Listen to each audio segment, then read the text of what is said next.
to our Board Finance Committee for the day. Thanks for being here with us to get going. And this is the Board Finance Committee of the East Bay Regional Park District meeting on Wednesday, April 26th, beginning just a little bit after 1 o'clock, about 1:05, 1:06. Well, can you please call the roll? Yes, this is Shannon Rice, recording secretary, taking roll. Director Corbett. Here. Director Mercurio. Here. And Director Rosario. Here. And would Assistant General Manager Deborah Ocker like to introduce the staff participating in this meeting? Thank you, Shannon. Good afternoon. We have our presenters today. We have Ms. Anna Huang from the Regional Park Foundation, Deborah Spalding, our Assistant Finance Officer, Christina Crosby, Assistant Finance Officer, David Sumner, our Internal Audit Manager, will be presenting for you today. Great. And I'll just introduce the how to make a public comment, if that's okay. So we are providing live video and audio streaming. Members of the public wishing to make a public comment can do so one of the following ways: live in person or via the Zoom meeting, by submitting an email, or by leaving a voicemail. This information is noted on the agenda located on the Park District's website at ebparks.org. If there are no questions about the meeting procedures, we can begin. Okay, very good. Any questions before we go to the first item? Everybody good? All right. Our first item today is the Regional Parks Foundation 2022 donations and commitments, and it was prepared by Anna Huang and Deborah Spalding. And I'd like to welcome you, and we're all ready to hear what you have to say.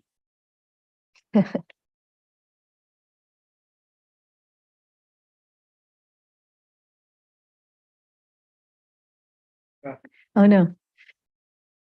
And thank you for our expert working on the computer for us.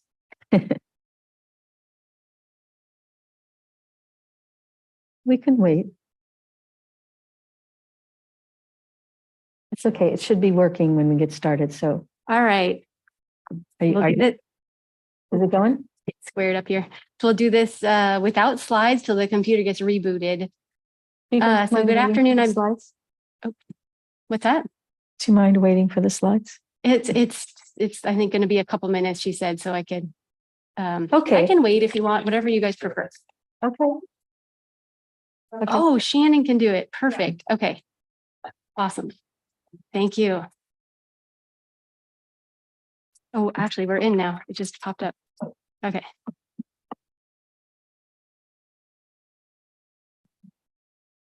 Nope, we're logging into Zoom again. All right, you want to pull up the slides and then I can just started.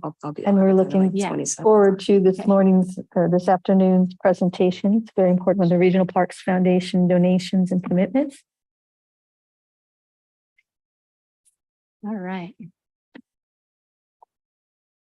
Turn the camera on.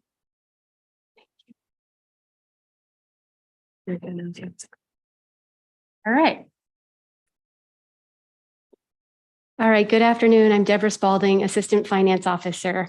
I am going to begin this presentation giving you a bit of an overview of the procedure and the reason that we're here talking about these donations.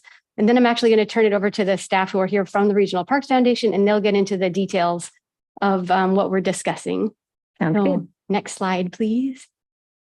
So we developed a few years ago procedure 5.4A, which describes what happens with Regional Parks Foundation donations. So at different thresholds, different things come to the board or don't come to the board and then get reported out to you at the end of the year. So for budget adjustments up to $50,000, so everything under $50,000 gets directly entered without coming to the board. And we will provide you with a list of what those donations were today. Anything over any Regional Parks Foundation donation that's over $50,000 comes to the board of directors for approval. So you see that at the time it's being donated. And then at the end of the year, we provide you with an annual report, which is what we're doing today. Next slide, please. So there's really three types of donations that we get from the foundation. We get unrestricted operating support. So that's funding that's given to us that we can use for anything. and that goes straight into our general fund. They also give us donations directly for different programs. And so you'll see a list of those in the packet. And there's also a listing that'll be on one of the future slides. You'll see some of those examples of programs that the Regional Parks Foundation supports. And then secondly are those items that come to the Park District Board that are above $50,000. And then lastly are donations that the Regional Parks Foundation gives directly to different vendors for projects that the individual parks are doing on their own. So that's my overview. And I'm now going to turn it over to Susan Shu, who is our Public Affairs AGM and also from the Regional Parks Foundation. Yeah, thank you very much. And welcome. Thank you. Good afternoon, Director Susan Shu, Interim Executive Director for the Regional Parks Foundation. Thank you for hearing our report today. Certainly on behalf of the Foundation Board and staff, we are really pleased to be able to continuously in our 54th year to support the Park District. We'll be celebrating our 55th year next year. Also in concert with the district's 90th next year. So it'll be very exciting. Lots of things in the works. But again, really pleased to be here to report out on our support to the Park District in 2022. I'm going to go ahead and introduce Anna Wong, our finance manager on the foundation side, to provide you with further details. And again, thank you very much for your participation today and support overall. Thanks. We appreciate you too. Good afternoon. Good afternoon. I'm Anna Huang. Thank you for having me here. I'm the Foundation Finance Manager, and it's my honor and my pleasure here to report out to the committee and the board in front of me the achievement and contribution that the foundation made to the district in 2022. So the full report will be you can find this report on page 2 to 3 of your packet. I'm going to just go through this slide here just to give you a top overview what we gave in 2022.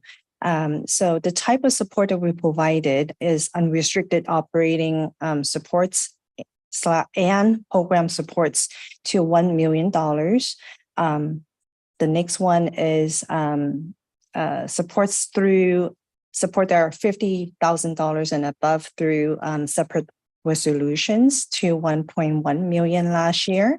And lastly is the foundation funds indirectly supporting the district at $153,000. So the total support contributed last year is $2.3 million. Let me explain the unrestricted grant.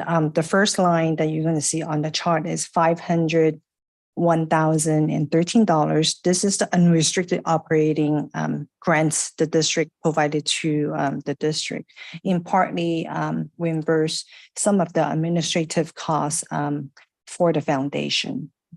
The next line item you see is the program supports. So these program specific supports are the foundation at fundraise throughout the year. The fund were transferred directly to the district for various district program and projects. This report provides a detailed list of the program the foundation supported in 2022. So you're going to see that the Public Affairs Naturalist is the last year of a 3-year pilot program to support a mobile ed naturalist position at the district. And last year was the last year of the pilot program. The program was well received. The next one you're going to see is the previous line item is the youth development. We one of the major program that we support. The youth development is through camperships, outdoor activities, after school programs, aquatic water safeties, and environmental education, and as well as youth job fairs in supporting the youth developments. The next one you're going to see is we supported the next slide, please. On the next slide, you're going to see more detail of the program that we supported in 2022 the Wi-Fi extension for Little Farm. For many years, the Wi-Fi extension in that area is very weak. And so last year we supported $15,000 to install the Wi-Fi extension in Little Farms. We also provided funding for the Golden Eagle studies, the Rascal Cave community tour. We repair the roof at Tilden Botanic Gardens, and also we do fencing. We provide the fencing repairs for 2 parts, one at Wildcat Creek. The other one is at Guerin Apple Orchard. Okay.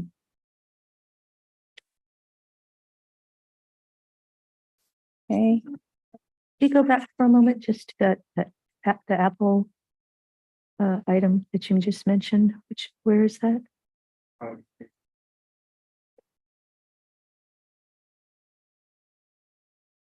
Oh, I see. Okay. And it just counts for the apple orchard work at that one site. Okay, thank you. Yes. Yeah, that is the last 2 items on the slide here, but you can see the detail from the report as well. And I'm happy to take more questions if you have questions. Okay. Thank you. You're welcome. So I'm going to move on to let me see if I got everything here. There's one important project that we supported last year. Let's see. That is that we also funded the ecological health assessments, which we think that is very important because the projects develop and implement a post-fire monitoring protocol and gather baseline assessments of the ecological health of mammals in our area, which we think that's very important due to the California fire in the previous years. Okay, so move on to the next slide. Thank you. The next slide is allocation approved through separate resolutions for projects that are over $50,000. And here you can see that we contributed and committed $1 million to the pool at Roberts Park. And through our fundraising effort, we also committed $82,000 to support a historical greenhouse and planting project at Ardenwood, which the project has been completed. And through our donor, they're really happy with the work that we implemented at Ardenwood. Lastly is the $64,000 toward the Coyote Hill basket exhibits for the basket projects. Okay. And lastly is the next slide, please. Lastly is that the foundation has a little bit over 100 fund accounts on behalf of the district, because we have park users. They like our park, our trail, our program so much that they just give up money to the foundation for the district, and we hold this in the foundation accounts. And time to time, park supervisor managers will come and use the fund from those accounts to fund their projects. And these are funding that we pay externally to vendors. And in last year, we paid out a total of $153,000. Okay. All right, that's conclude my presentation, and I'm happy to take questions if you have any. Thank you very much for those very interesting details. Does anyone have any specific questions? All right. Hey, Director.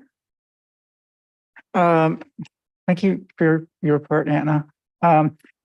It's really amazing to see how important the foundation is to supplementing the programs for the Park District, and it really shows how well the public really sees us and willing to support us. And on top of taxing themselves, in addition, on top of that, to donate so that we can support these programs. So.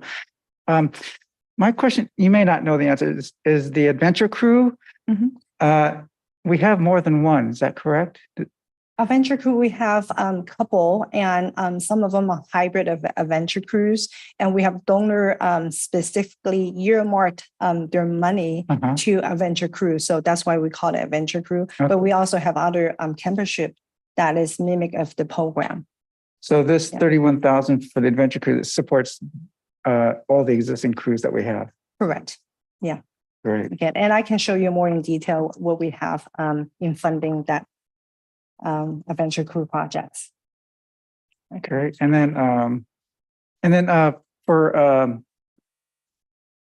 when I was a supervisor, if you had money in your account, you would submit like an application for to use, like, it's almost like asking for a grant Yes, from the Regional Parks Foundation. yes. So is that still in play? That's still in place. So the foundation has two type of funding requests. One is through annual grants, which is happening now for 2024, that give enough time for the program side to think about, how their project and how they're going to run the program next year, and based on the funding that we have from the foundation. That is the annual grant, which you see on the first slide, which is the first line. And also Understood. there's another funding channel is through ad hoc, which is the last slide that you see, that it's unexpected, unbudgeted, but they need the funding to support. For example, the last one I received is they need to get the public safety's vest for the volunteers. Mm. So it's not budgeted in the district budget nor in the foundation budget, but they need to supply safety vests for the volunteers. Then they will come and get the funding from the foundation. Okay. And And all the funding that we contributed and pay for the district is to adhere to our mission and also in support of the district. Thank you. Yes. And is there, do you have a criteria for how you accept a grant from, say Redwood Park put in a grant for, I don't know, say We a do. pollinator garden. So do you have criteria set up so that people can know if they have a good chance of getting an getting an grant or not? You mean in grants to the district? Yeah. Yes. It's based on funding availabilities. So if we have donation or grants that support that program, then we have the funding. If we do not have the funding, then we'll look into our general supported pool to see how much we can give. And a lot of time we don't reject any funding requests. We probably work with the program officer or the manager or the park supervisor to look through the type of program they're running, and to get a more realistic number than based on the prior history information. And Susan can help me with all that. Yes, addition. Yeah. If I can add, what we are also doing currently is really meeting with the GM and, for instance, AGM for operations to really consider what the district's needs are, right? We need to understand what the needs are so that we can, revisit what the needs are in the year ahead or the years ahead so that the foundation can then meet those needs. It's really having everything dovetail. So we're certainly looking closely at all of that. And really looking at some efficiencies as well in terms of the RFP process or the various channels we do this work. There's more work taking place currently. And also I'd like to add that this is my last comment. Also that the reason that for us to work so early into the year, right now we're into May, but we're working on the 2024 programs, is to give foundation enough time to fundraise for those programs. So, we're committed to pay X dollar amount of money to the district to fund those programs. But from here onward, we're going to work really hard to fundraise, to get funding to support the programs. Great, thank you. Okay, fine. So I'll leave to Deb to conclude this presentation. Thank you. Give me some more questions. Yep. Did you have another question? Yeah, I might have a few questions too. Thank you very much for putting these together.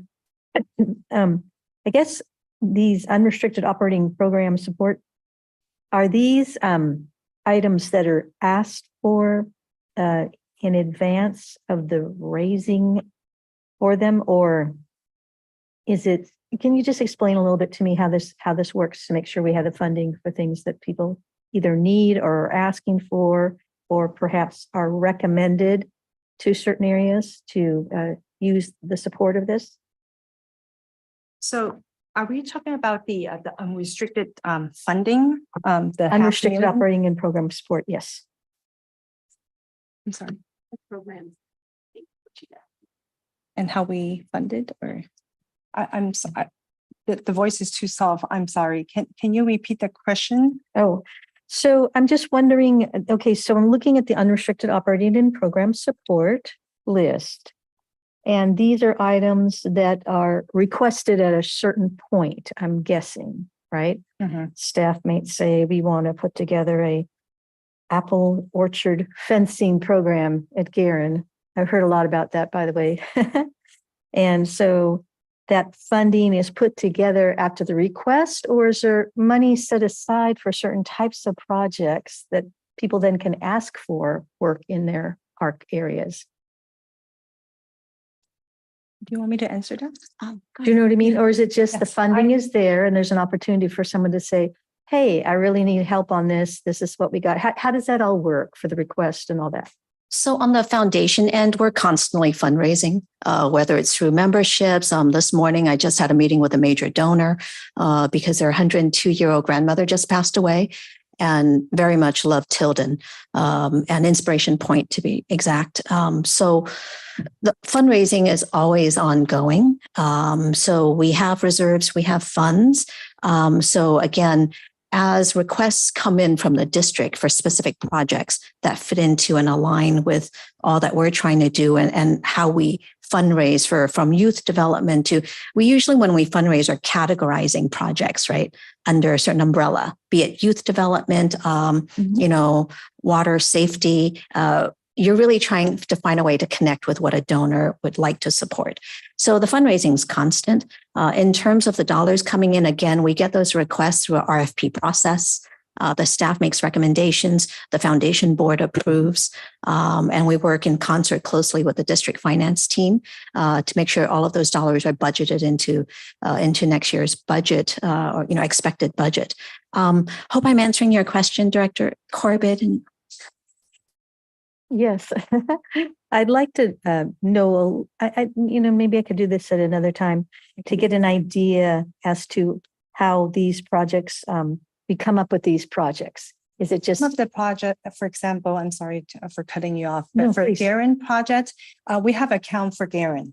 We have a fund account for Guerin. So every time when Guerin needed funding for their park, they will come to me and ask how much we have in the account and how much we can spend out for upkeeping Guerin. And that's what that specific line item is to support the fencing project. But the funding is from the Guerin fund account. Okay. And so So each of these park areas may already have a known list of things they're going to be needing over time, right? Okay. Yeah. Some are budgeted, some are not budgeted. It depends on the needs, but we, as much as possible, encourage annual planning. If they see, what's needed, go through the annual planning, go through the annual fund request process. Okay. Yeah. Thank you very much. Thank you. I have one. Please. Yeah. And then I'm wondering, do you have a mechanism for accommodating requests, whether it's a program or a project, from a foundation board member? Are they part of the process? Yeah. Typically, the foundation's purpose is really to fundraise for the district, not to necessarily create programming, not to operate the parks. And so certainly from the foundation, we have very engaged board members and all ideas are welcome. So certainly there's the sharing of ideas because the two foundation boards also talk and, there's that. But in terms of the foundation board members' roles, it's really to fundraise for whatever the park district's needs are. Director Corbett, if I may, I'll just add, as we developed this procedure, it was to give a little bit more process and set the timing goals of this. So the foundation has always been a funder and supporter of the district. And as we put this together, we did kind of like redo the forms, make sure that the assistant general manager of any division, a lot of these grants go forward and are delivered through either operations or stewardship. And so a lot of those, they're signed off. And Anna was speaking of the annual process, which we did request on our end to do early so that we could get through all those decision-making steps before we develop our annual budget. So we appreciate that.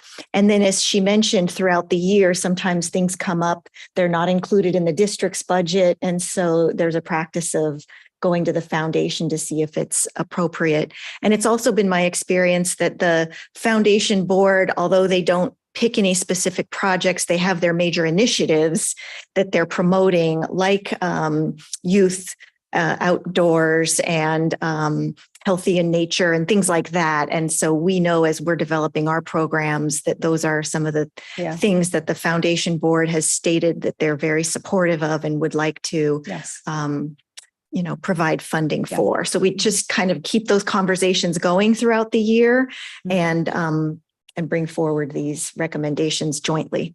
Yes. Thank you.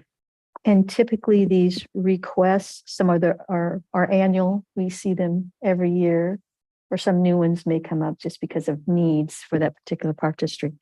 Have we seen that there are additional requests or needs because of the storm situations we've been involved with the last few years? Few months. I think the foundation is typically funding a lot of programming. And so we haven't requested anything related to the storms that I'm aware of from the foundation. Okay. Comes from somewhere else. Okay, great. Thank you very much. Thank All right, so we do need a recommendation to bring this to the full board of directors. All right. Does anybody have a motion or any additional questions? So moved. Okay, moved and seconded. Please call the roll. Shannon Rice, recording secretary, taking roll call vote. Chair Corbett. Aye. Director Mercurio. Aye. Director Rosario. Aye. Thank you. And thank you all for very much putting together these projects for folks as well. Okay. The next item is the internal audit work plan. And Director Corbett, I'll introduce David as he's getting his slide presentation. David, do you need any help pulling that up? Hello, David. Okay. Yes. So David Sumner is our internal audit manager, and he's going to present this report. I just wanted to let the committee know that we are, working on developing kind of a new, more complete process for internal audit. And so David and I have been working with some of the other divisions and getting input from the general manager to really bring back a more robust management response as we bring forward his list of the different reports that he's done. So you'll see this is a little bit different of a presentation. David's going to go and present about the background and the work plan for this year that he's started. And then we're going to bring back to you at a later time more detailed of the audit results and how management is responding and implementing some of the recommendations that'll come at a later time. And we certainly appreciate your work. We see it at a lot of different committee meetings. Thank you, Director Corbett, Director Sonia, and Director. This is my first presentation in front of you. There is somewhat of a mystery as to what audit is. So with your permission, I'll take a few minutes to go over where auditing has come from, what it really means, how it's being done. And at the end, I will take a few minutes of your time and explain why we have chosen certain projects for the upcoming year. Great, thank you. Auditing is a dynamic, continually evolving profession whose roots reach back to the dawn of civilization. Although auditing is one of mankind's oldest professions, it remains relevant, vibrant, and visionary today as it did 3,000 years ago. Auditing, in a nutshell, is comparing what is to what's supposed to be. It was necessitated when ownership and management of activities were segregated. Owners seek assurance about safeguarding of their assets that they entrust to the managers and achievement of their objectives. Managers wish to monitor performance, assess compliance, and plan for future initiatives to ensure accomplishments of the owner's objectives. So everyone needs objective, reliable, relevant, timely information for proper decision-making.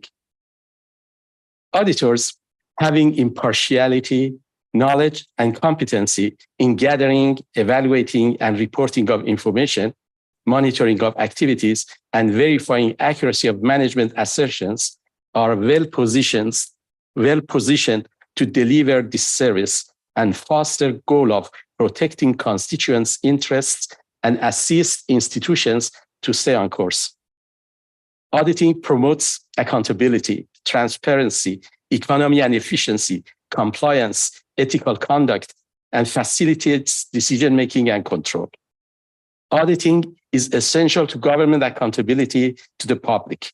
And the United States First Congress in 1798 approved the appointment of a Secretary of Treasury, Comptroller, and Auditor.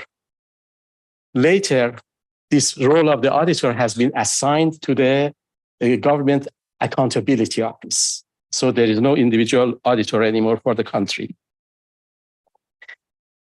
Now I go over terminology that we use in auditing. Internal controls presents the policies, procedures, systems, and practices that EBRPD management establishes and enforces to ensure accomplishment of objectives and safeguarding of assets. Yes, I have to go one more, right? Sorry. Thank you.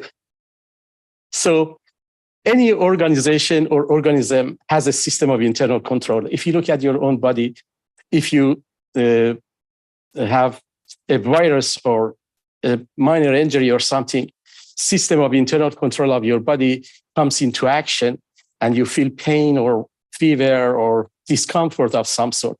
Same thing holds true for the organization. If the system of internal control of the organization is well established and adhered to, then any kind of malfunction would be noticeable, would present some manifestations that could be detected by the management and could be taken care of. Internal Audit Unit performs an appraisal function that assists management in the design, implementation, and monitoring of internal controls and provides a test function and advisory service about accounting and financial matters. Internal audit staff review functionality of internal controls, assess propriety of financial transactions, cash handling practices, district-funded grants, concession agreements, and contracts. Internal audit is comprised of 2 full-time employees, and during 2022, we have performed sorry about that. I keep forgetting. We have completed 12 audit projects, reviewed and approved 653 contracts and contract amendments and RFPs, prepared district's annual financial report to a state controller, examined district annual compensation report, completed a statistical section of the EBRPD annual comprehensive financial report, performed banking activities, and managed cash flow to meet financial obligations while optimizing district's interest earnings. We have provided technical support to management and training to staff as on a needed basis. As needed basis. We have also performed other duties as assigned by management and the leadership. Internal audit staff perform a financial risk assessment. So this is how we come up with a plan for conducting our activities in the subsequent year. in 2009, for the first time, I compiled a comprehensive list of district activities that are auditable, if you will, and present some kind of a financial risk. The list has roughly about 7 elements or attributes that we measure to assess risk. And things like materiality of an activity, how much dollar value is assigned to it, visibility of it to the public, change in the employees or processes, if there has been any interest expressed by the management or the board or the external auditors that, hey, take a look at this, so on and so forth. So these elements are assigned numbers, and then we update the list every year. And then based on the total number that is assigned to each activity, we come up with a preference list, if you will, and discuss it with the CFO and general manager, and say, hey, these are the things that we want to audit. And if they approve of it, then we will proceed with it. So after we have prepared the draft audit plan, we bring it to your attention and request that you consider it, and with your approval, it goes to the board for approval.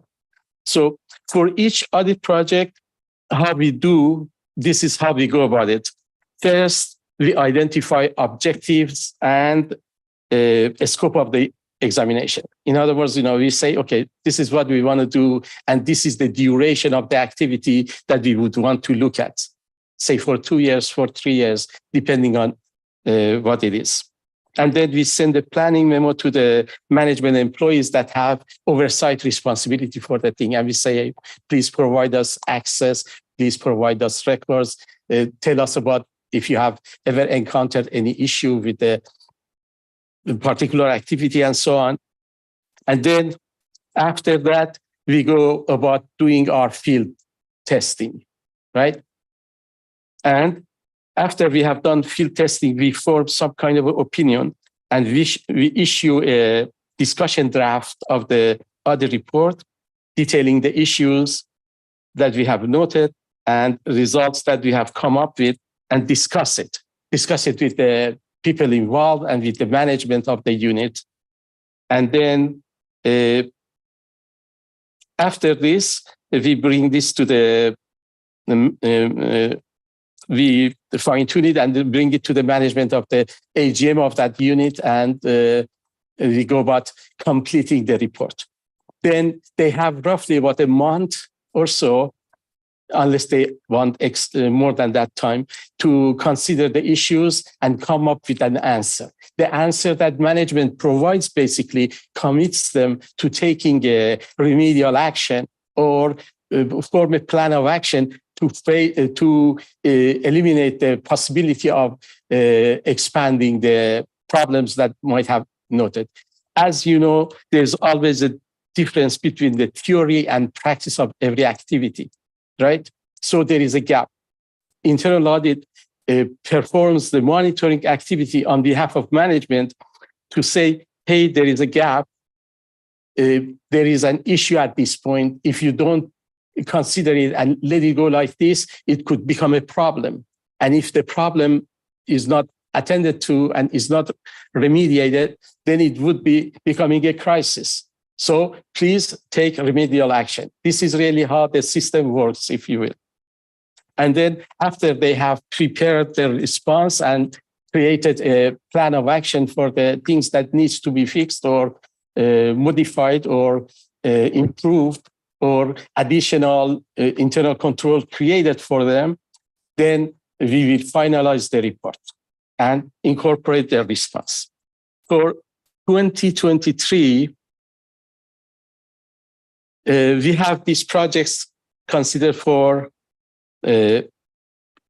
performing an audit. Review of employee expense reports. We want to make sure, as you know, district has a very good set of policies and procedures, financial policies and procedures that incorporate good internal control practices in them, right?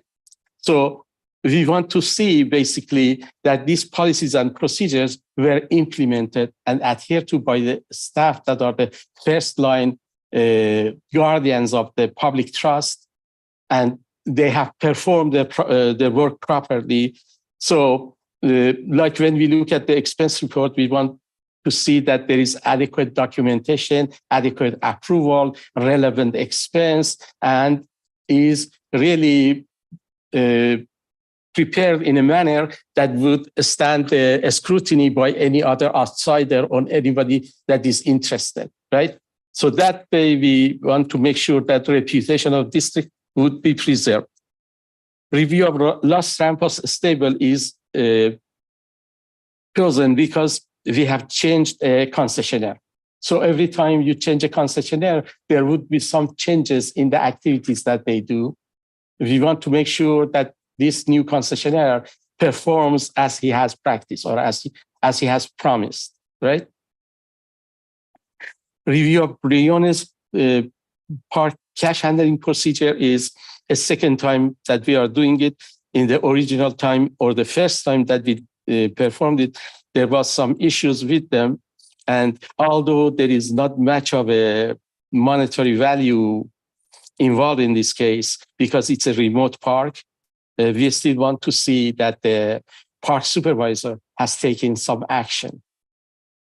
And we are going to review and update East Bayshore Park District internal audit charter, because this year, Institute of Internal Auditors has prepared an exposure draft proposing changes to internal auditing standards that is going to be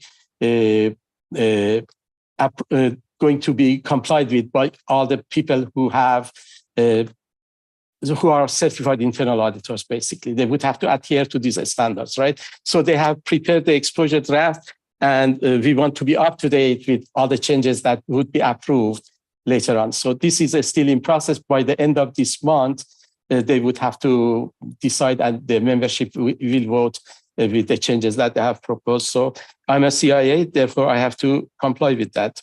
And it's part of the improvement, if you will, that the district remains up to date.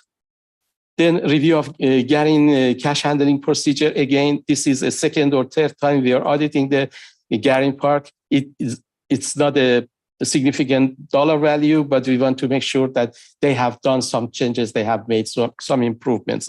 And there has been change in the park supervisor position, so we want to do that.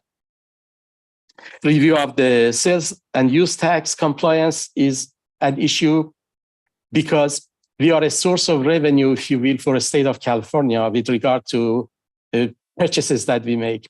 And they will frequently audit us just about every 3-4 years because they know, unlike a mom and pop store that they go out of business and they shut down and they might not pay their sales and use taxes, they can come to us and we have adequate resources that if we have deficiency, they can recover from us. So we are basically a target. The first time that they audited was roughly about 10 or 12 years ago, and we ended up with paying $53,000 or so additional unpaid sales and use taxes.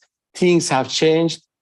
Purchases over internet are now being taxed, and we have made many improvements in the process of reviewing the invoices and upgrade of the computer system that we have provided us with certain capabilities to have adequate coverage of all the locations that we purchase, and they have different sales and use tax. So every time that they have audited, we have had lesser and lesser. And this is a defensive role, if you will, that internal audit plays. And I work with the state auditor as he goes through the process, and I make sure that I understand what he wants and foresee what's the problem and alert the employees to take remedial action. Last time that they sent in somebody, we managed to eliminate roughly about $12,000 of the unpaid taxes because he identified them and we managed to post it right away and pay it before the end of the month. It's a quarterly payment, but I'm just telling you, that I play both offensive and defensive, not that I really impose on anything on anybody, but both sides of the issue would be clear for internal audit. So it's one of the benefits of having an internal audit unit, if you will. Then another project that we have is review of the garbage dumping and recycling fees. For this one, we want to make sure that district is really built only for services provided. If there is any opportunity for economy efficiency, we want to propose that.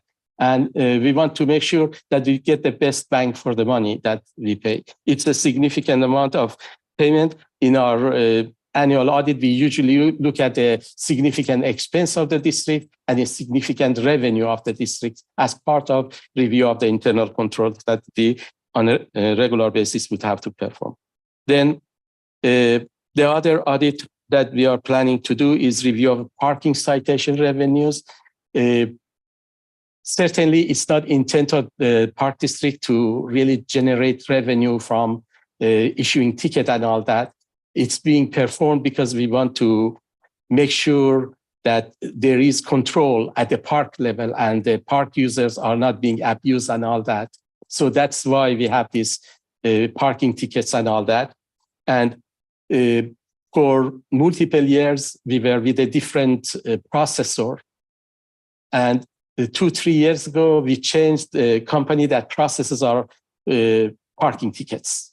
And because there is a change in the performers or the people that are involved, changing the chief of police, changing of the rank and file in the police department, we are going to relook at this and make sure that, okay, everything is working perfectly. And then, as you know, we are a grantor agency. Because of that, we subject the recipient to certain commitments that they will perform the duties like that. They take care of the expenses like that, and they provide records like that. And internal audit goes and looks at it and makes sure that they are really complying with those financial requirements and performance requirements that they have. And generally, there is not a problem with them. It's a very rare occasion that some entity has not complied with the established Measure WW grant requirements. But still, because they receive payments as they go on a routine basis, their last payment and sign off on the completion of the project would not be completed unless they are audited.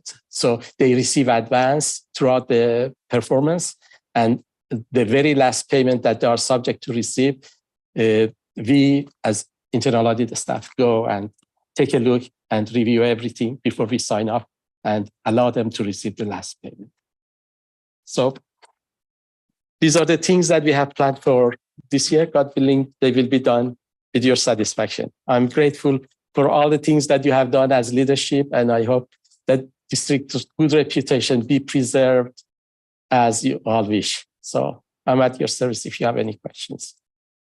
Well, it's quite obvious that you're working very hard on a lot of important issues, and appreciate you for that. Just start getting some understanding of what's done throughout the district to make sure that people are doing what they're supposed to be doing, paying their fees or et cetera, other issues. So thank you very much. Thank you. It's quite impressive. All right. Any questions, anyone? You want to go first? Please go ahead. So thank you really so much, because this is, we probably all have a vague notion of this stuff, but you just spelled it out. And I'm just impressed at the breadth of these things, those items that you just showed us, the macro and the micro. I mean, they're really micro and they're really macro. So you have to be able to deal with all that stuff in between. So it's really great. I appreciate that. And Thank you, sir. I feel like, what you're doing is really basically keeping us out of serious trouble. So we like you for that too. Thank you very much. Thank you. Go ahead. Great. Hi. I always love your reports. Second. I really think your audits are really bring a lot of things to light. And and like the directors before me have said, that it's amazing you do what you do with the staff you have. And I've always been an advocate since I've been on the board for getting you more staff. And I think just the importance of having the, I mean, what I'd like to see in your next report is, you're doing all these cash, each department, you're doing cash audits, you're doing contracts. I'd like to know, I'd like to see like a spreadsheet of an annual spreadsheet. You're doing how many, say you have 50 cash handling operations and you're auditing how many per year. Same with contracts. How many, I think last year or the year before we had like 55 different projects going. So you have to audit a lot of those if they come to end, right? And so I'd like to know, see the number and just to see how many we're doing every year. Because I think it's, there was, when I was previously on the finance committee, we were reviewing, you're auditing concessionaires that had been reviewed in 7 or 11 years. We had 2 instances, remember? And that's appalling. And they were problematic. And so I don't know, and in some instances, every year we have this, we have a concessionaire or vendor that we have to deal with that I don't know why we put up with them, because they're not cooperative. And so, and I think we had last time you gave this report, we had a contractor or concessionaire refuse to give us access to their taxes. Yes. So why are we doing this? That's the kind of things that just. So, because everybody needs to be held accountable, and if it's one thing that even if it's a dime that's missing, the public, if it's misspent, the public pays attention. Those are the things that people remember.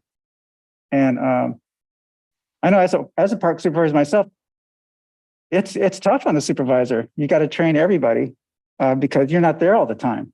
Okay. And so it's really important for park staff, especially where they have point of sales or cash handling, that they get annual training and they train everybody, because at any one point, the supervisor is not going to be on vacation or out sick or whatever, and someone has to take over that operation.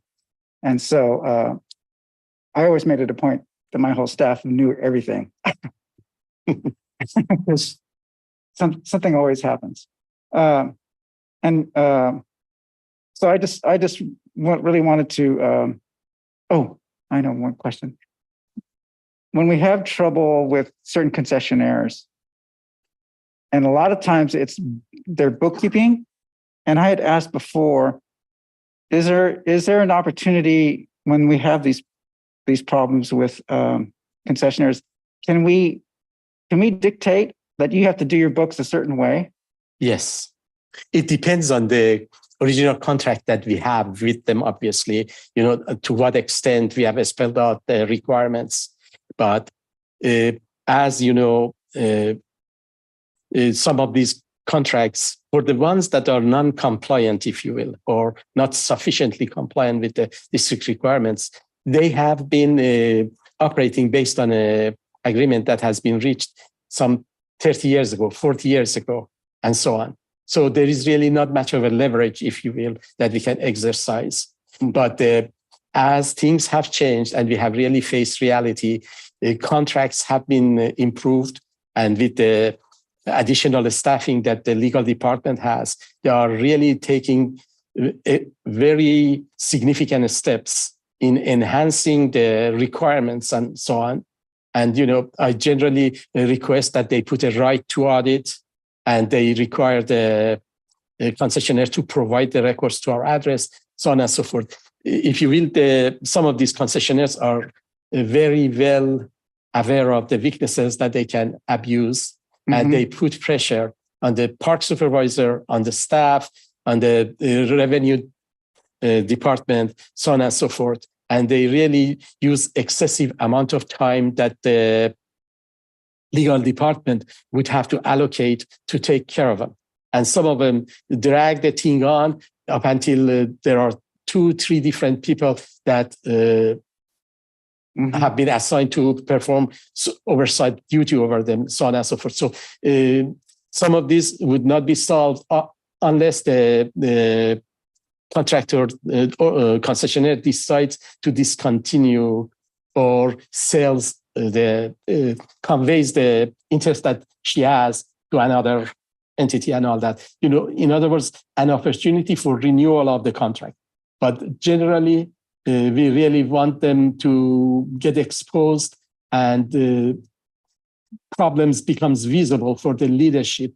So they decide and push more pressure on the contractors. One of these contractors basically thinks that she owns the park district property and all that. Yeah.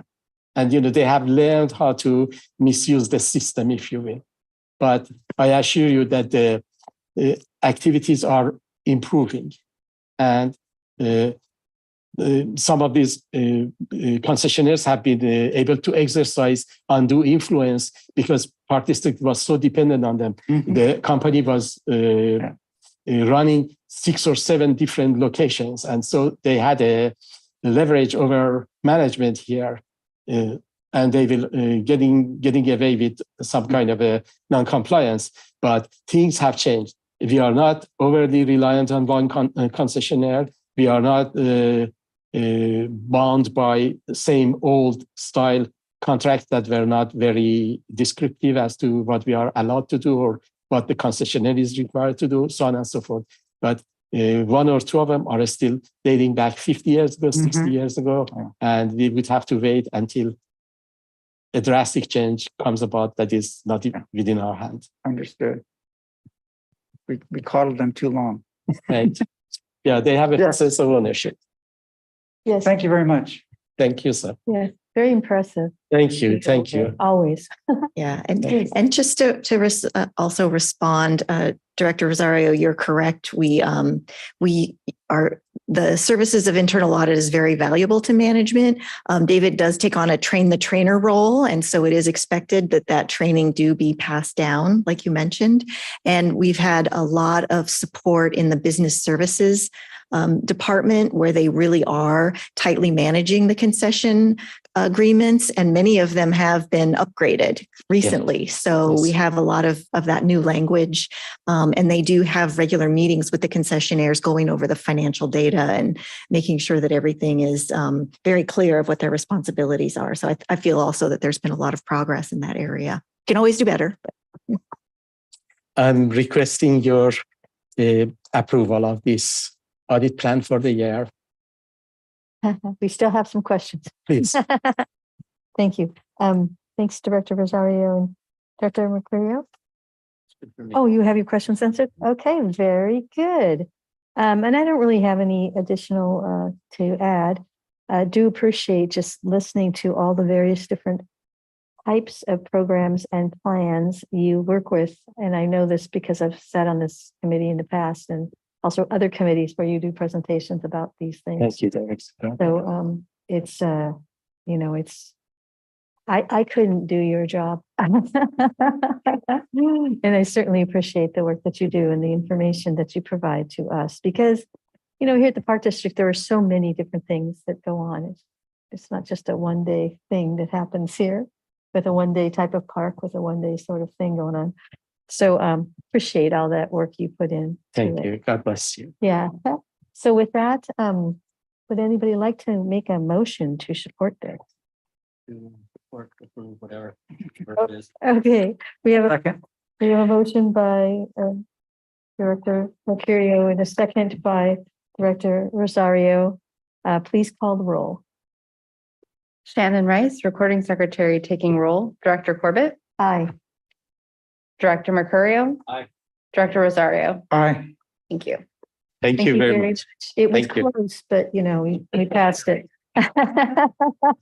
Thank you very much. All right.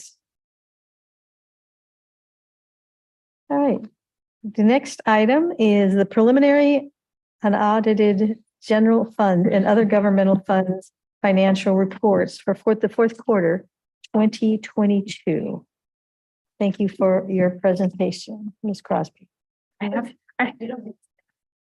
got them built into my shoes. All I was going to try it.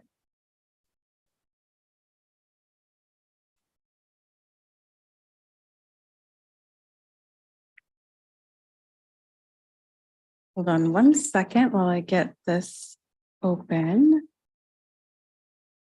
I'll just share with you as Christina's pulling that up that we call this the unaudited quarter because we're in the process of the auditors confirming all of these balances. And we do, from time to time have closing entries at the end of the year, closing accounting entries that will hit these numbers. So these are still not finalized. That's the reason why we call it unaudited on this quarter. The other quarters are not audited either, but they're more fluid because they're at a time and a point in time. Whereas in governments, we do all the closing entries at the end of the year. So. Thank you very much, Ms. Crosby. While we're waiting, I have Kind something else. Going back to audits regarding the police officers. Do we ever look at how the cash is picked up? We are working on that. We've been having some interdivisional meetings and working with the police department. And now that we have some kind of new leadership there, we're going to circle back with them and certainly talk to them about the pickup of cash deposits. Yeah. We're working on that. Because they were not very consistent, at least in my day. Correct. We are working on that as part of the internal audit It's still been going. process. No.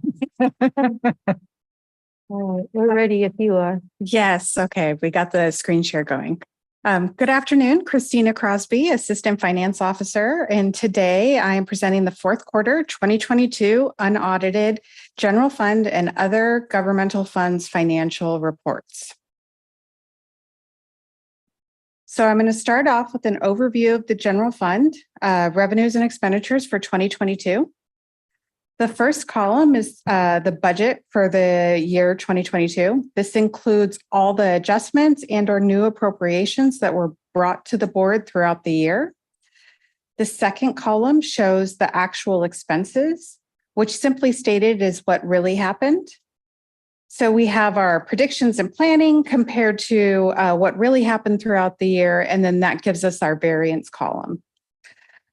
Also important to note, in the revenue, we have about 6.7 million or 3.6% higher than we initially projected.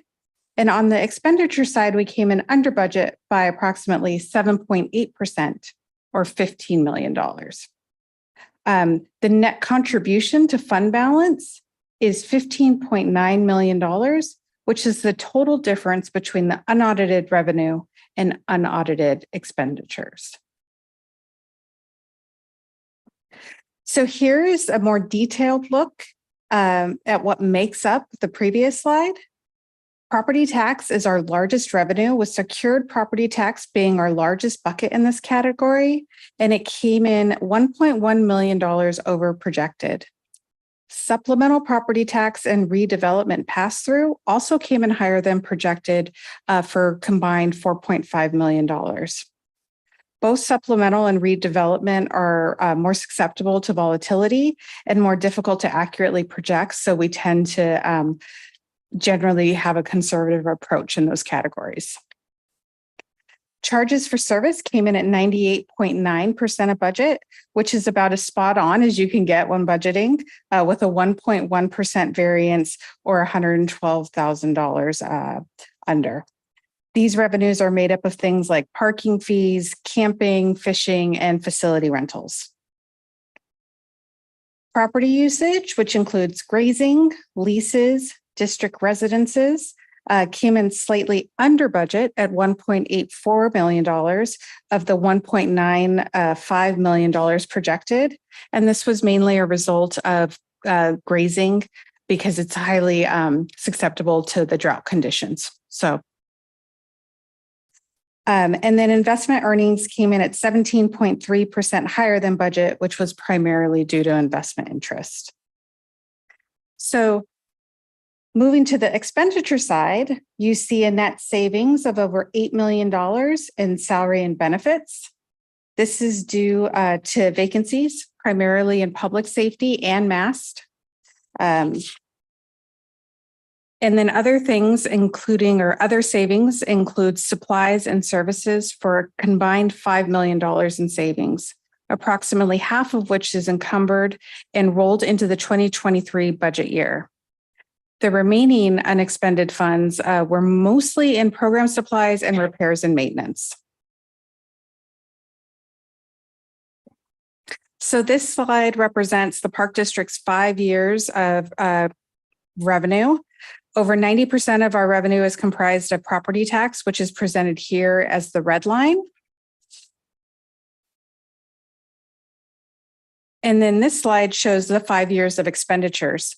And you can see the relationship between the total expenditures and the Park District salary and benefits, represented again by the red line, and personnel made up of the bulk of the district's operating expenses at 65% of the total general fund. Could you go back to the prior slide just for another few seconds?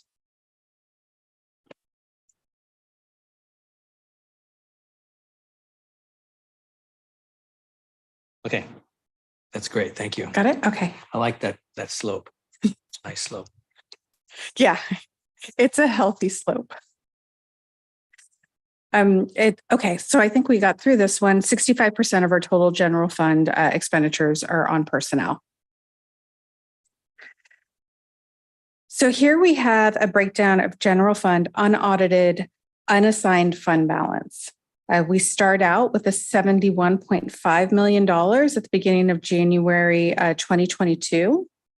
We have our unaudited revenue and expenditures.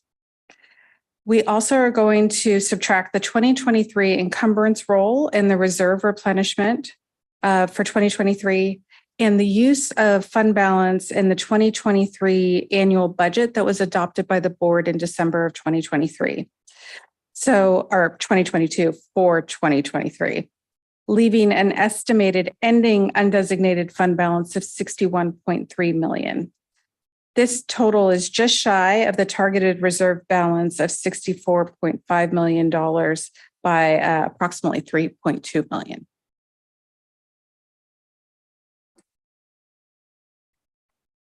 Okay, and lastly, I want to touch on the other governmental funds, which you can also find on page 12 of your packet.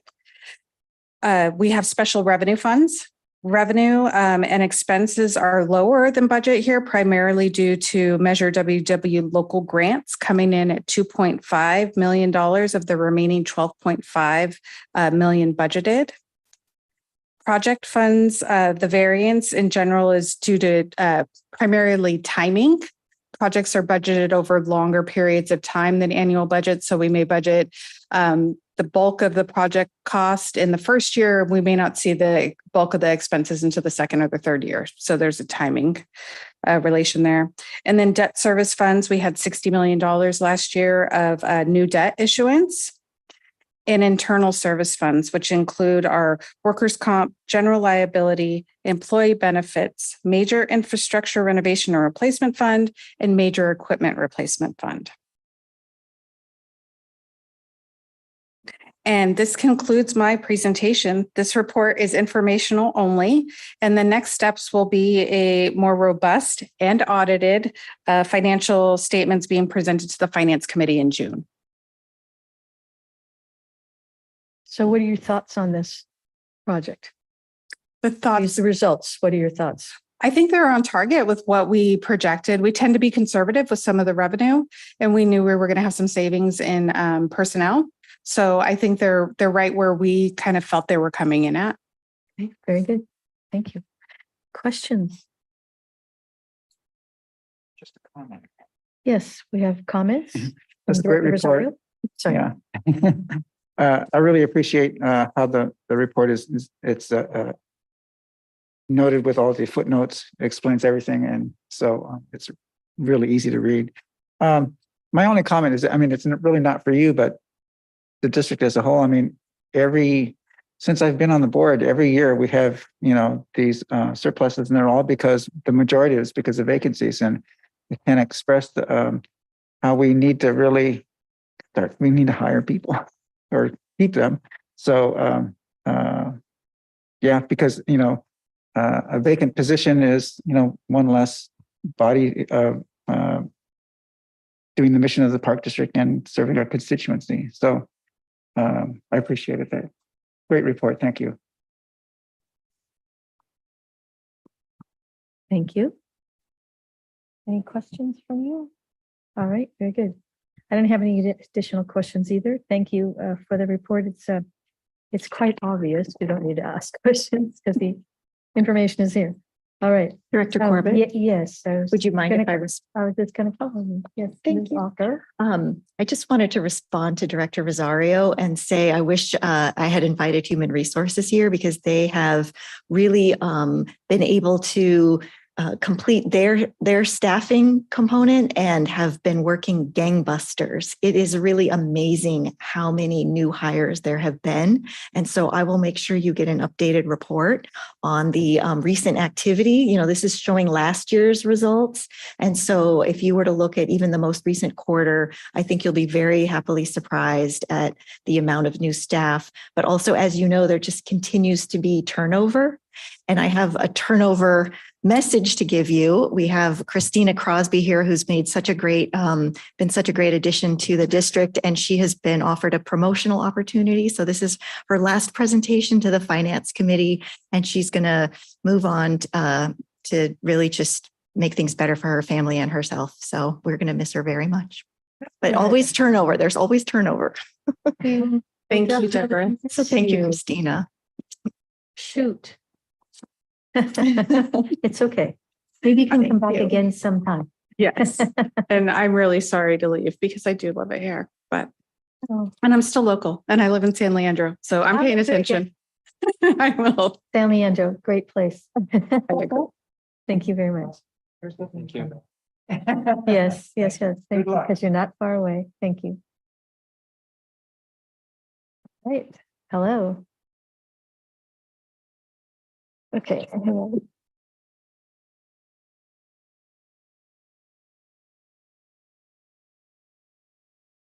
Okay, we're on the other post-employment benefits trust fund updates and investment performance. Thank you. Deborah Spalding, Assistant Finance Officer. Let me get the stool set up here again. All right, so let me share this presentation. Jessica, can you help me out?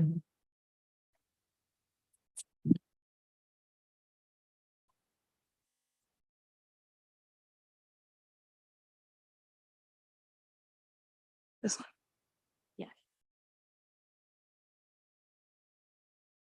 We saved the most complex presentation for last.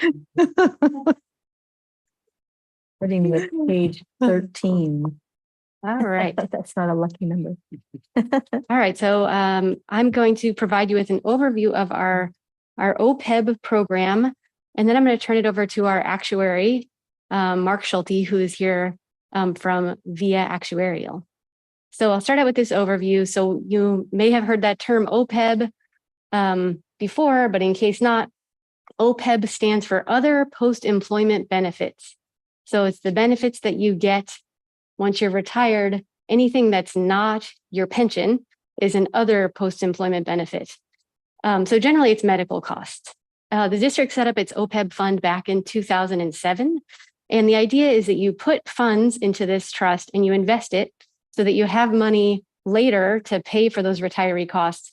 In addition to the money that you're putting in, it's earning interest. So you have more money to pay for those benefits. And to give you a sense of how much we pay an employee retiree medical benefits, was about $3 million in 2022.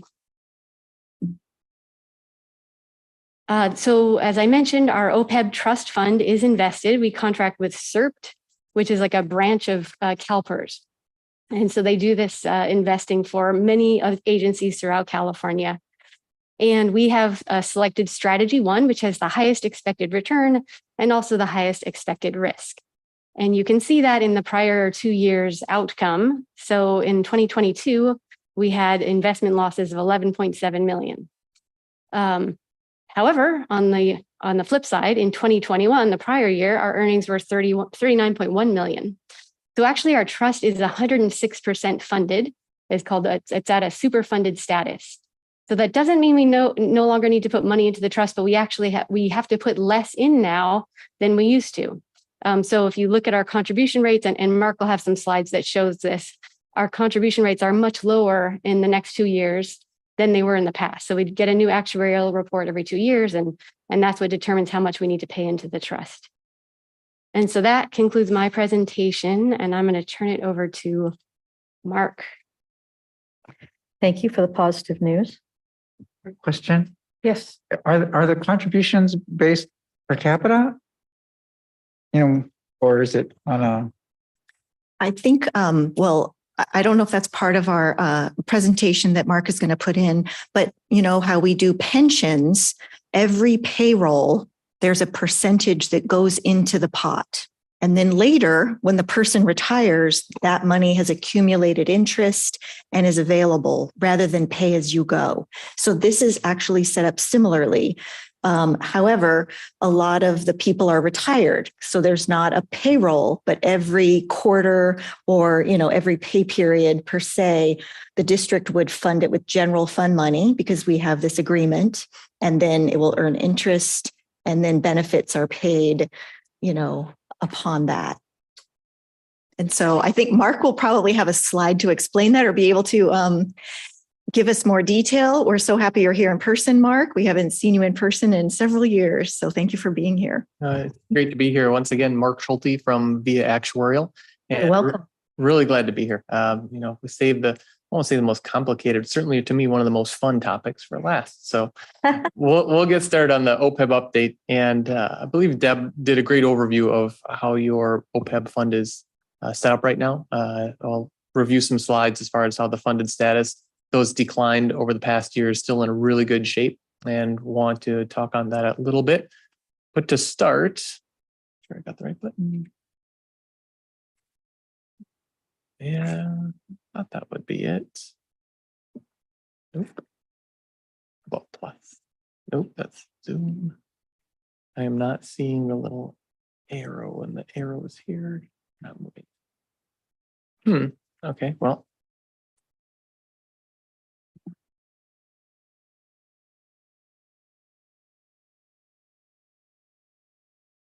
Okay, as Deb mentioned, the OPEB backgrounds, this is primarily retiree healthcare benefits provided to your retirees and, in the future, your current employees once they meet the eligibility requirements.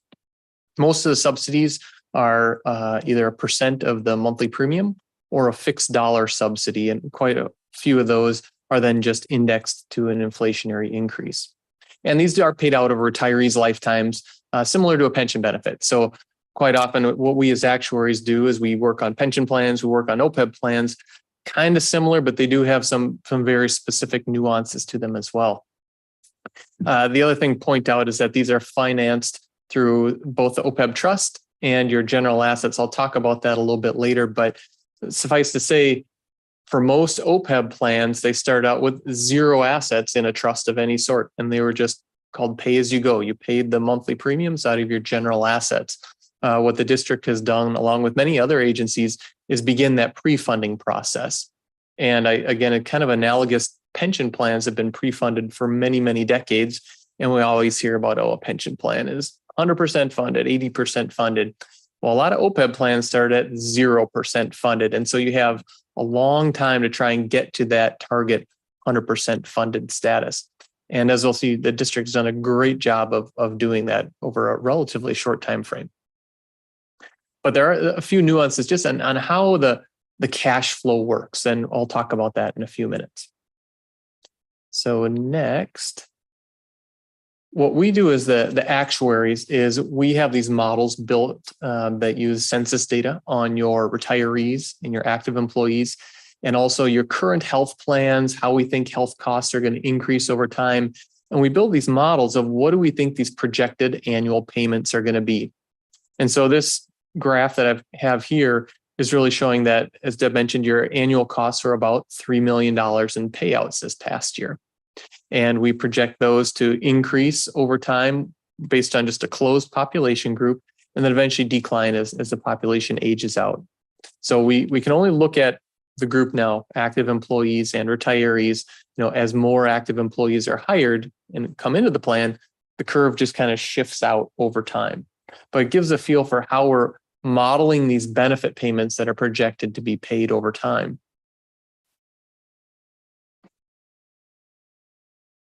Now, for your specific plan, as I mentioned, we have active employees and the retirees, and there are different portions to the liability that we calculate. We take all those cash flows, discount them into today's dollars, and say, here's your liability. If you have assets today equal to that liability, then you have this 100% funded status. That liability can be sliced and diced different ways. Right now, about 60% of that is attributable to retirees who are actually receiving the benefits. And the other is essentially a future liability to your current active employees. I'm not going to go into it too deep, but GASB, the Governmental Accounting Standards Board, also requires us to measure, I'll just call it a separate accounting liability that attempts to measure, because you have retirees on your group health plan, it essentially inflates the premium cost versus if there were only active employees, because retirees generally have higher costs. And that's this implicit subsidy cost. It's not a cash expenditure that you really see, but we're required to measure it. So when we say the district has about a $70 million accrued liability, about 85% of that is for what we call the explicit subsidy, the monthly premiums. And about 15% is really an accounting liability just for that implicit cost, but you don't necessarily have a way to fund it. It's just an accounting liability that needs to be measured because of the accounting requirements. I don't want to get too deep into it because implicit subsidy can take things way off the rails, but suffice to say, it's always there in all the GASB liabilities we calculate. So finance-wise, this is the same chart I had earlier. And just to sort of illustrate the effect of how much of these costs are the explicit subsidy, the dark blue bars, versus the implicit subsidy. And though we have this nice bell-shaped curve here, I want to point out that OPEB costs are notoriously unpredictable. There's so many moving pieces to them versus a pension liability. So as we'll see in a chart or two, the district's liability has actually been relatively more stable than I see in a lot of other plans, OPEB plans. I think that has to do a lot with the prudent benefit levels that are offered to retirees. Most of those benefits are a percent or a fixed dollar each year versus paying the entire premium amount. So there's definitely some limits to how fast those costs can grow.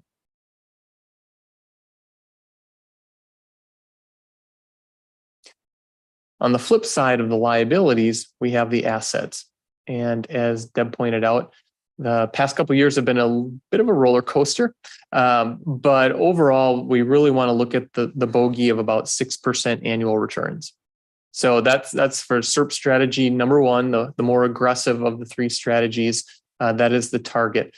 I will say that SERP has two other strategies, number 2 and 3, that are a little more conservative, but their expected returns aren't substantially lower. All their portfolios are relatively similar. There may be 0.5% or a full percent lower in expected return. So strategy 1, though it may sound aggressive, is really not aggressive necessarily. It's just what they offer is they're most towards equity. And I just want to point out that investment shortfalls in our models, if there are shortfalls, that increases the long-term contribution rates because then there's less investment earnings to help pay for those future benefits. And you have to make that up with contributions. Vice versa, when you have investment gains, those reduce the amount of money you have to put in the plan to help fund retiree benefits. Any questions so far? Covered a lot of material, but okay, I'll keep moving along. So this is probably the most important slide that I have, and it's just a almost 10-year history of a comparison of the OPEB liabilities, that red line towards the top, and then the dotted green line, which is the OPEB trust assets. And just highlighting how much progress the district has made as far as funding those liabilities, going from less than half of the liabilities funded in the trust to well over 100% funded just a couple of years ago. And even with the downturn last year, to see that you're above 100% funded is really remarkable, and should really be proud of that. There are really three takeaways I took from this chart. One is the actual relative stability of the red line. It's not shooting up very high. It's actually kind of bounced around a little bit. That's just the nature of OPEB liabilities. They move, and sometimes you're fortunate enough that they move relatively straight or even down occasionally instead of growing a lot.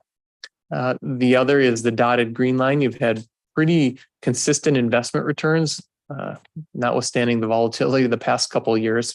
But probably the factor you can't see in here is just the ongoing contributions that you've been dedicated to doing over the past 10 years. That's really key, is to follow that funding plan and be consistent in making those contributions to the trust. That's why you're getting to this well-funded status. So I would say that's a great job on the district's part in budgeting and making those contributions. The prediction continue to go down? I'm sorry, what was that? Will the prediction be that these numbers continue to go downhill after 2022? It's 2023 now. On the liability generally is going to have an upward slope, that red line, just because what it does is it measures the cost for the retirees, and they've worked their whole careers, but the active liability, it's essentially prorated throughout their career. So each year we add a little bit of extra liability for that additional year of service that they're accruing. So we expect the liability curve to go up. What drives it down is really health premium costs. Sometimes people drop off the plans unexpectedly, whether they can find insurance elsewhere. So those are the unknowns that we have models. We do our best to anticipate them. So I would say I don't expect it to keep going down. I expect it to gradually move up. But what we want to see is also continued contributions, and then the investment returns helping to keep pace on the asset side. Okay, thanks. Good question. Anything else on this chart? Yeah, these are the ones that's really great as the actuary to be able to bring something like this, because sometimes it doesn't look like that. Oftentimes that red unfunded just keeps going out. So it's great. The last item I'm going to talk about today is just the funding update. So we compared the assets and liabilities, but how does that translate into your ongoing contributions? And really, for a number of years, the contributions have been in the $3 to $4 million range per year. Because of the rapid increase in the funded status, now we're predicting about $1 million or so for the annual contribution, so about 2% of payroll. And what we do is we look at the unfunded liability, if any, and also then the plan. It's called the normal cost, that amount of liability that's earned each year by the active employees. And we say, okay, what is that amount that should be funded this year? And then we divide by the expected payroll to put it on a percent of payroll basis. So as Deb mentioned earlier, there's been a substantial drop in those recommended contributions. They generally are not going to go away just because you have those active employees continuing to earn more benefits. But it's a much different picture when you have to budget 7% of payroll versus 2% to cover those additional costs.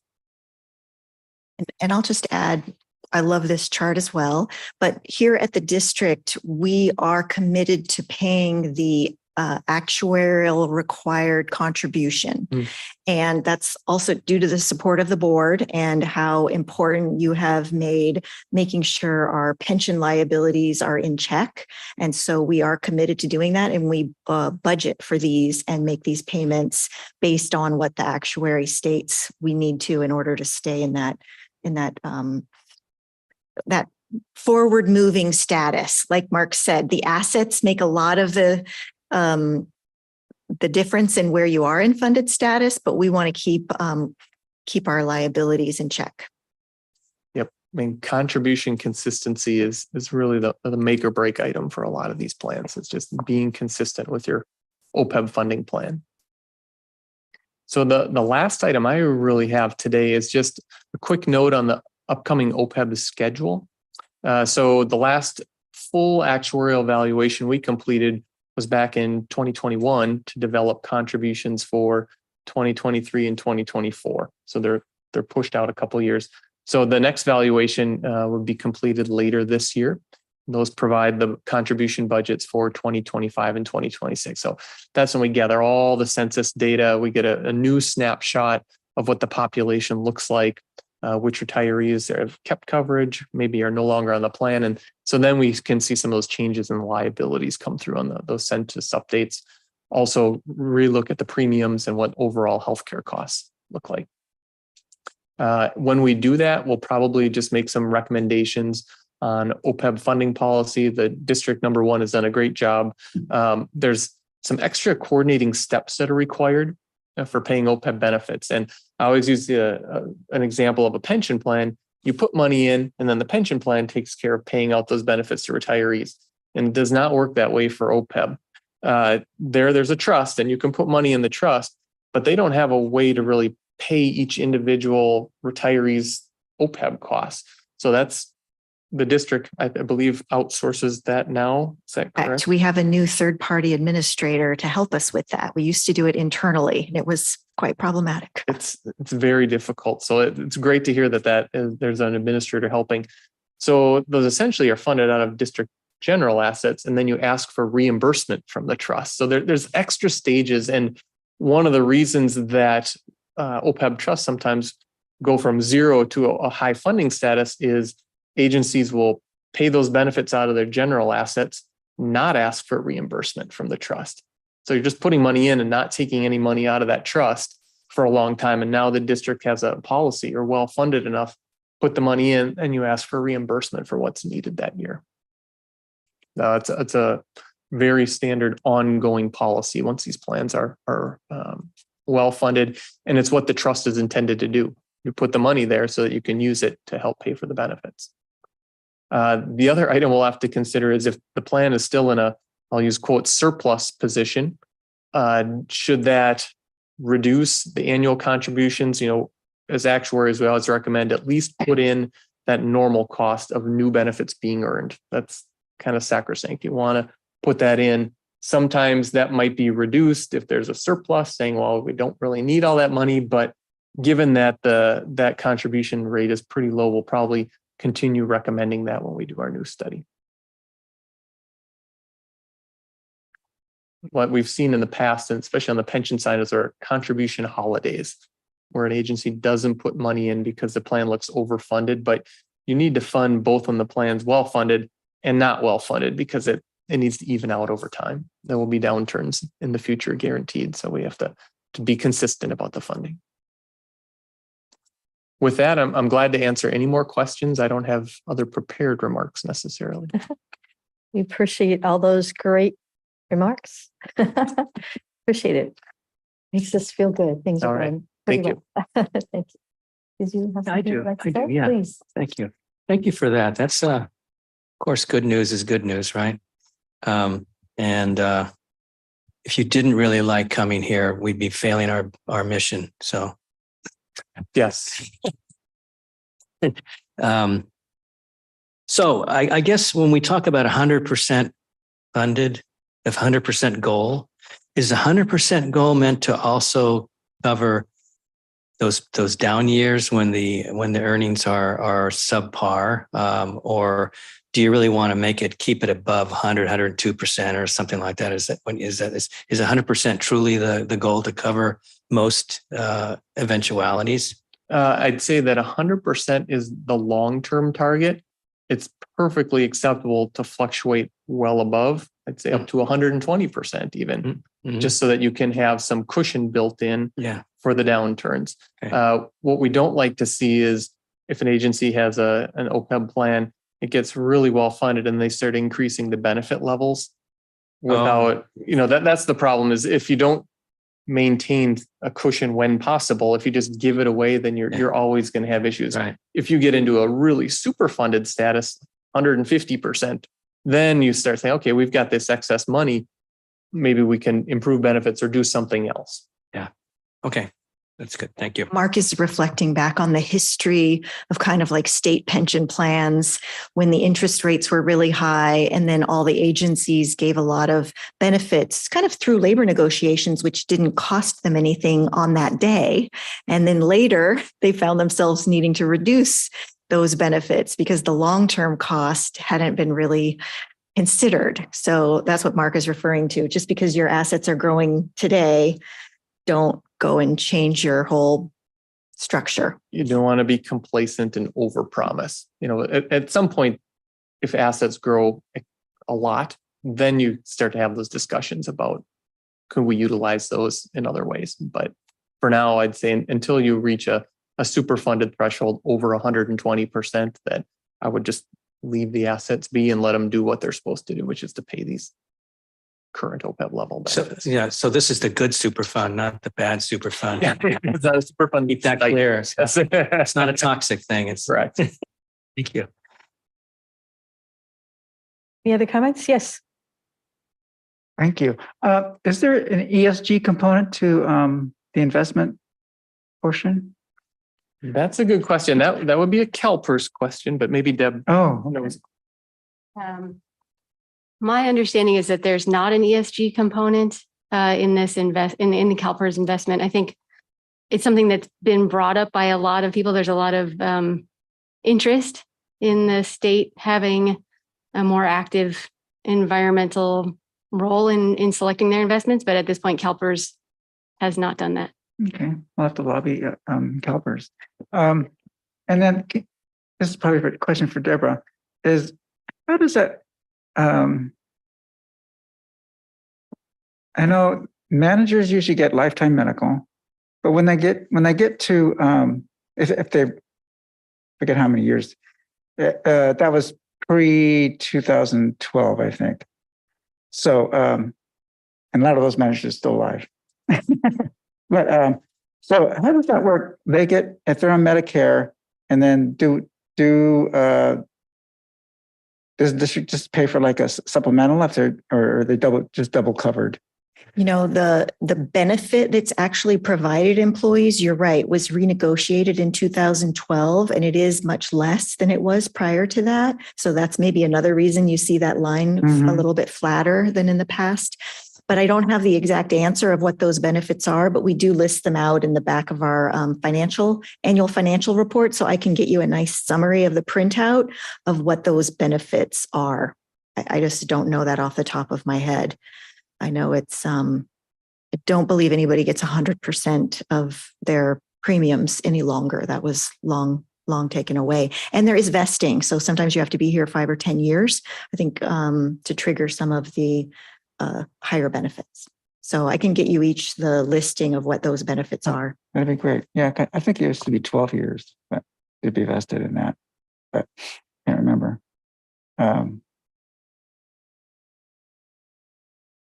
Yeah, I think that's it. So thank you. Glad to hear it. Thank you so much. Thank you very much.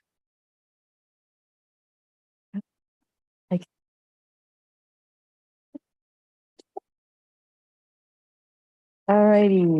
Thank you very much. Thanks for coming to visit us. We appreciate it. All right. The last item is the public comments. Any public comments available for us today? I don't see any, no. No public comments. All right. Any comments by committee members? Any comments either of you would like to make? Please go ahead. If I may, Please do. I'll be the public. Public missed out on some really good information here today. It's kind of ironic, isn't it? We got this really great news and it's just us. And the good news is that I think everything we've seen here today shows that the district is really fiscally responsible. And that makes us all feel really good because there's enough weird things going on out there that we don't know about. But I feel like there's so many fail safes built in here that You know, it's not, this isn't the thing that I would be worried about in the future, in the near future. Short of some giant catastrophic recession or something. But anyway, everybody's to be congratulated, everybody on the team that does this for us. I mean, this is what keeps us, this is the gasoline that, well, no, the electricity that keeps us going. It's really great. So thank you all for that. Thank you very much. Such nice comments. All right, Director Rosario. As always, good reports, great reports. And I'm sad to see Christina go. Yeah. Seems like you just got here. And I just had a brief conversation with you on a train. And we wish you well. Yeah, I'm like to echo Director Mercurio's comments that it's good to see that we're in good shape, especially from where we came from. You know, in the past, prior to going to CalPERS, you know, the CFO at the time had convinced the board of directors not to pay into their into the retirement at all, and then we got into trouble. And so I was the union leader at the time. We pushed for going to CalPERS because, you know, CalPERS, it's not up to board discussion whether you pay or not. So I'm happy I did that, and along with Susan Gonzalez, who was the HR manager at the time. And so it's really good to see that we are being much more responsible. So thank you.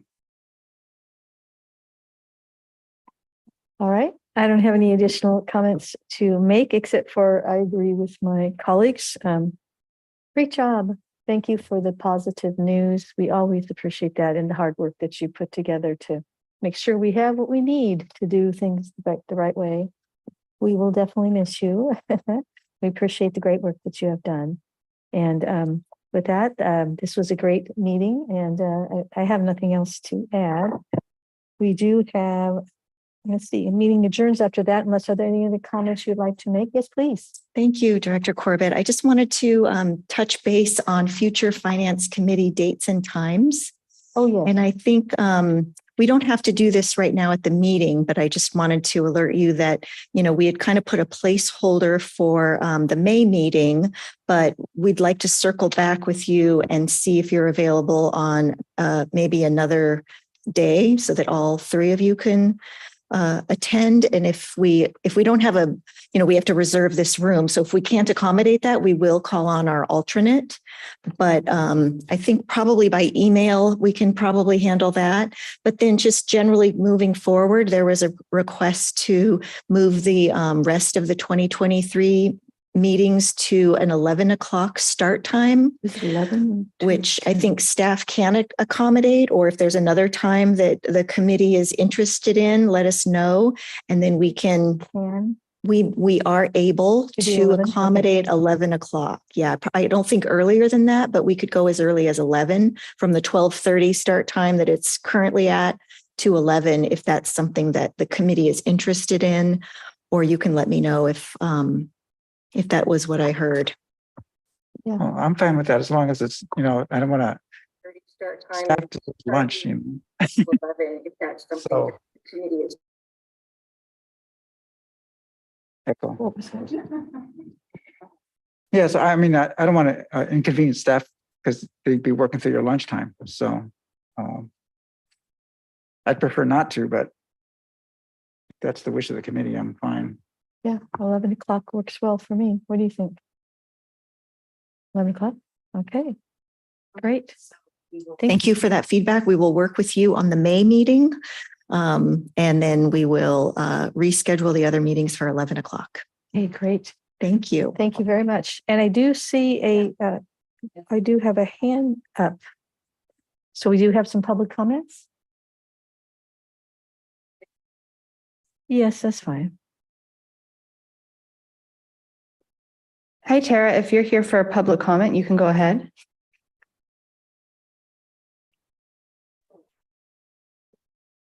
If you can see me, can you hear me and see me?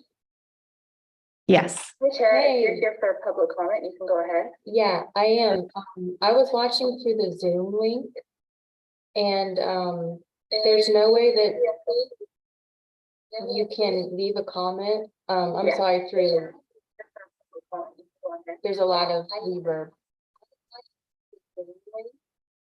Okay. You still have the YouTube going? If you could turn off the YouTube, maybe that's the echo. Okay. Now, sorry. Yeah, I did still have the YouTube going. Guys, I just wanted to let you know, as far as the public enjoying the YouTube link, they may want to comment or they may want to access you, but then they have to figure out how to do it. Just so you know. So you have been hearing from those that want to make comments and it's not working well for them, or? No, it's just like, it's a little bit of, figuring out how to navigate, because our website says go to this link to view the board meetings.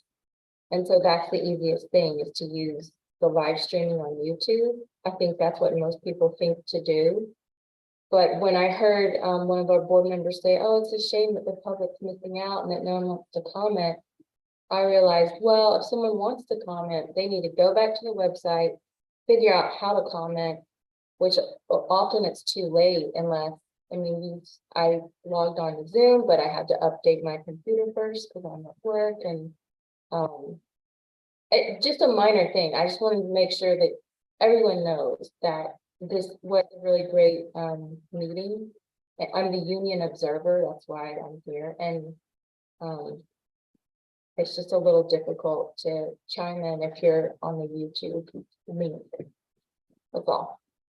Not a big deal, just a thing to be aware of.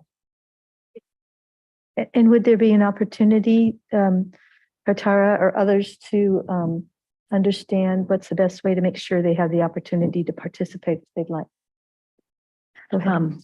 Thank you for that comment. I think the agenda does attempt to very clearly share how you can actually make a public comment, and you can always call the recording secretary ahead of time, or it does state very clearly to jump on the Zoom. However, the district is exploring changing our format to a Zoom webinar, which then people wouldn't have to go on YouTube, and they would be as a like an attendee on a Zoom webinar, and there would be maybe a more direct way on that same page to join, ask to join for a comment. So the district is working on transitioning to that. It'll be a few months before we're there. Yeah, that's great. And that makes sense, because it's slightly problematic to have someone send in a comment ahead of time when they haven't even heard the information necessarily that they may have questions about or want to respond to, or, so thank you. Thank you. Thank you for participating. Appreciate it. All right. Any other comments, questions? Otherwise, yeah, I appreciate all the great work that was put into this by our staff and our members. It is time to adjourn. Thank you all very much.